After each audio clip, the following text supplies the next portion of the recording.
Bem-vindos ao canal Orra Torá. Eu sou o Flávio Teles e é um grande prazer ter sua companhia para mais esse estudo.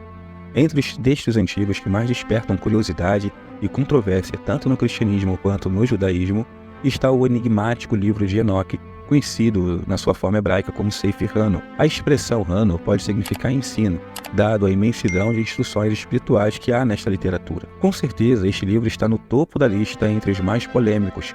Acredita-se que, graças ao seu conteúdo, essa obra foi retirada do cânon bíblico em alguns segmentos do cristianismo e judaísmo, embora certos grupos o aceitem para estudos históricos e teológicos. Neste livro, existem menções a anjos caídos, a gigantes canibais e, com base nesse mesmo livro, algumas teorias alienígenas foram desenvolvidas, e até mesmo detalhes sobre o juízo final. Inclusive, estarei revelando aqui no final deste vídeo um segredo sobre o local desses anjos, algo muito interessante que eu vou trazer aqui no canal. O conteúdo deste livro é tão antigo quanto a época do Filho de Deus, com trechos de 300 a 100 anos antes de Cristo. Os fragmentos dos manuscritos do Mar Morto mostram que o livro de Enoque era muito conhecido pelos antigos judeus e bem provavelmente devia ser comentado nos serviços na liturgia judaica. Na verdade, até mesmo certos autores do que é tradicionalmente conhecido como o Novo Testamento tinham familiaridade com a obra, como podemos ver trechos do livro de Enoque sendo citados pelos escritores Pedro, conhecido por nome Shimon Kefa, e Judá, de nome hebraico Judá. Mesmo conhecido milênios atrás, o livro deixou de receber destaque em algum momento do tempo.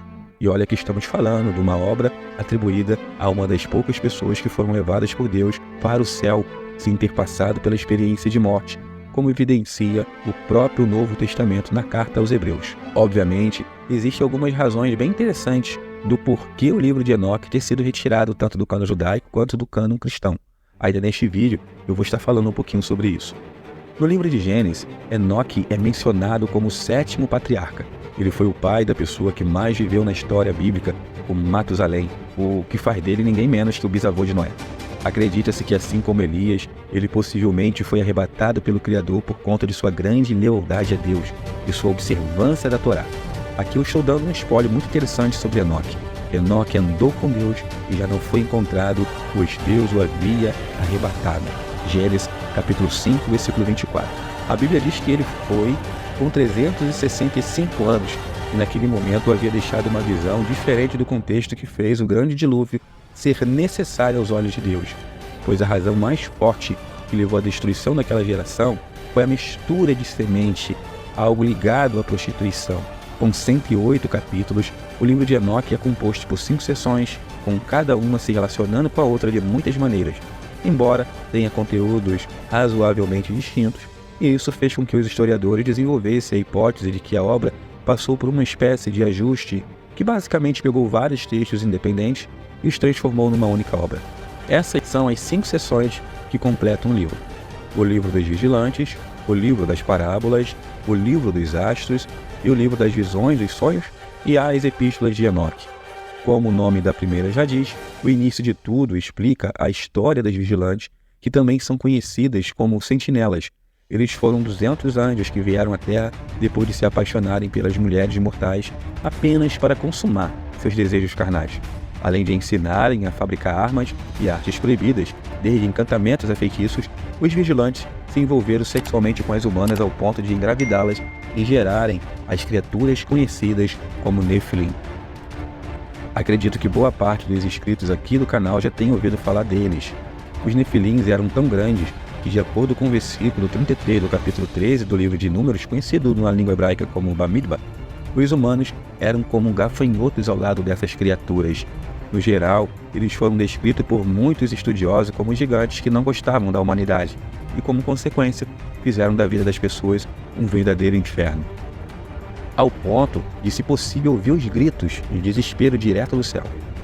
Boa parte das pessoas que leem essas passagens das Escrituras pensam que a luta dos hebreus contra esses gigantes era algo puramente natural, mas não. Na verdade, as Escrituras estão nos apresentando, de forma bem simplificada, uma batalha totalmente espiritual, dado a origem destes gigantes.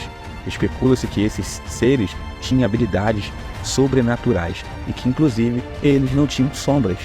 E isso, inclusive, pode ser verificado no texto hebraico. Mas vou abordar esse tema das sombras em outro vídeo para que esse não fique muito longo, pois precisaremos fazer uma exegese judaica um pouquinho aprofundada.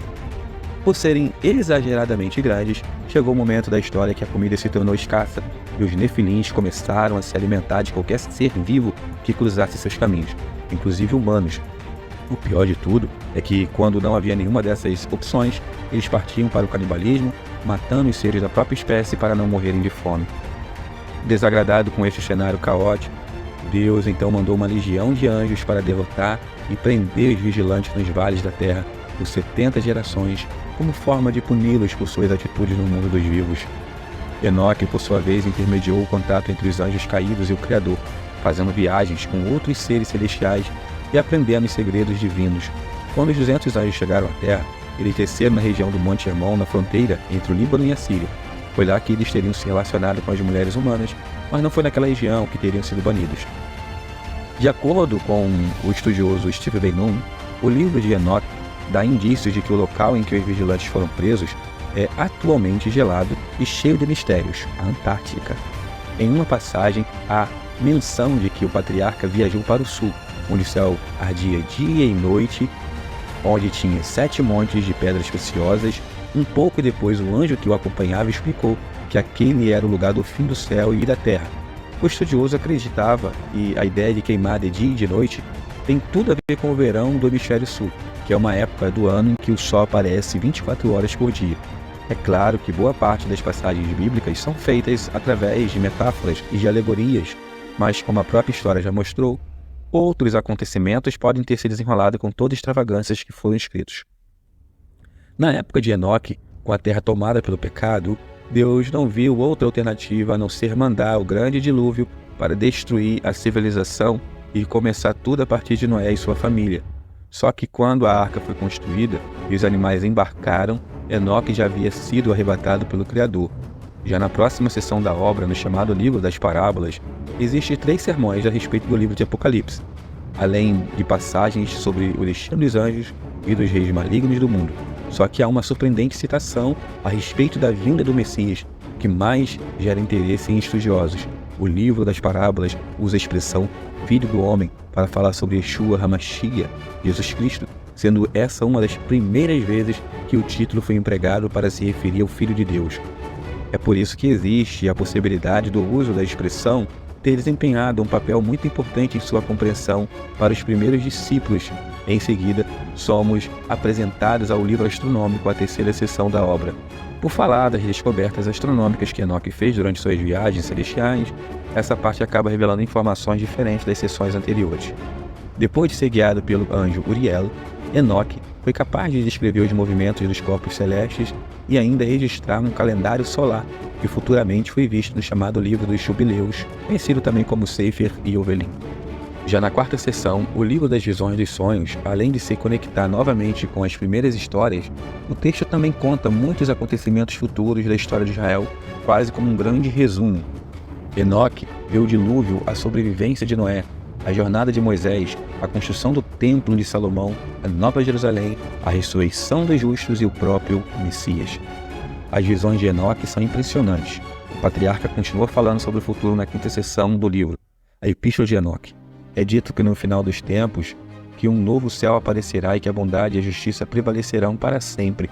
Além disso, a 5ª seção tem alguns avisos para a família de Enoque e destaca ainda a importância de ser guiado pela sabedoria do Senhor, pois apenas dessa forma o mal será castigado e o justo recompensado. Assim como a Bíblia e o livro de Enoque, muitos textos antigos contam com detalhes históricos parecidos, principalmente quando falamos de um grande dilúvio no passado. Até mesmo textos sumérios também podem ser comparados ao livro do patriarca, só que não em relação ao dilúvio, mas sim sobre os seres sobrenaturais terem visitado a terra no passado. Os sumérios chamaram essas criaturas de Anunnaki, que em tradução livre pode significar aqueles que chegaram dos céus. Os Anunnaki não só são descritas de forma semelhante com os vigilantes, como também têm o mérito de terem passado conhecimento para os seres humanos. Às vezes, temos até a impressão de que não estamos falando de anjos, mas de extraterrestres. Você também já teve essa mesma impressão? Comente aí nos comentários do vídeo. O interessante é que há diversas teorias com base no livro de Enoque relacionadas com o extraterrestre. Seria isso possível, em sua opinião? Bom, as questões que envolvem a igreja ter deixado de fora do canone um livro que foi tão citado no Novo Testamento pelos apóstolos de Yeshua, é tema para outro vídeo aqui neste canal, mas eu vou dar um spoiler neste vídeo. No livro de Enoque, a fidelidade de Enoque, assim como o fato do texto nos informar de que Enoque andou com Deus, está vinculada à sua obediência à Torá, algo que contraria grande parte da teologia cristã desenvolvida com base em pressupostos antinomianos. Mas nos vídeos posteriores falarei mais sobre isso. Então, por isso, bem provavelmente, é que o livro de Enoque tenha sido retirado do cânon judaico pela igreja, não pelos primeiros discípulos de Yeshua.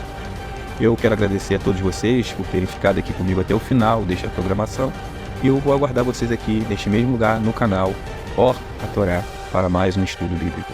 Um forte abraço a todos vocês. Shalom, shalom.